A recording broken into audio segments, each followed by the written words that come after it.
Hi, my name is Julie Victa. I'm from the University of St. Francis, and today I'm going to talk to you about bringing Chicago into the classroom. I teach at a school in Joliet, Illinois, and sadly, a lot of our students have not gone to Chicago all that often. If they have, they've gone to Michigan Avenue, maybe to the museums.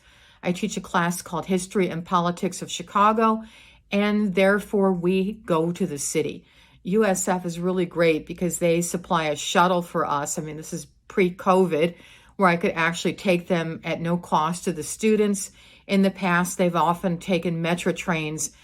They do this sometimes on the weekends where we can do tours. Why do you want to do this? Well, first, you want to bring the city in because it promotes experiential learning.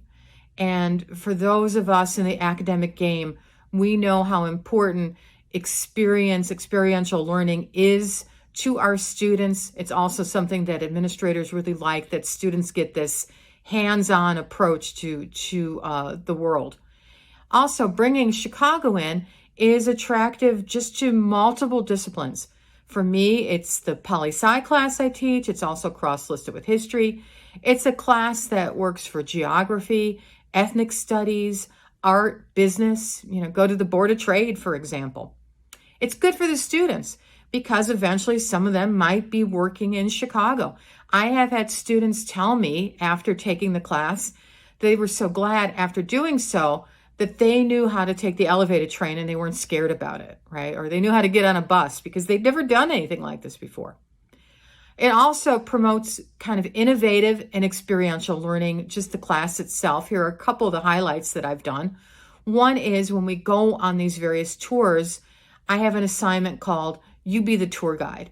So the student has to talk about something in particular, why this building was built, what is its history, what kind of art does it, inhabit, things like that. So it helps them with public speaking. It's also very interesting too, because I've been on these tours where we're doing something like this, and I can see passerbys try to just sort of stand and listen, thinking we're a sort of more bona fide tour group. Another thing that I have them do is that they interview people who've lived through pivotal events in Chicago history. So they might talk about the Chicago snowstorms in 78 or 79, council wars when Mayor Washington was in power, the 1968 Democratic Convention, you name it. They can do an interview. They have to do research, of course, but then they do an interview with somebody who actually saw it from a bird's eye point of view. We have some favorites that we do in these tours of the city. Everybody has their own. Mine include architectural walking tours. I do some neighborhood tours. I like to take them around my neighborhood, which is Bucktown Wicker Park.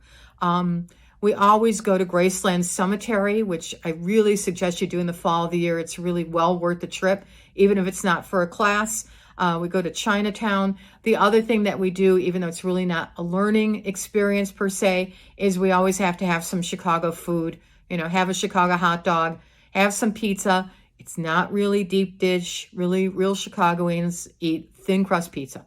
Anyway, hope you enjoyed this little flash talk, and hope we discuss more as it goes on. Thank you. Bye-bye.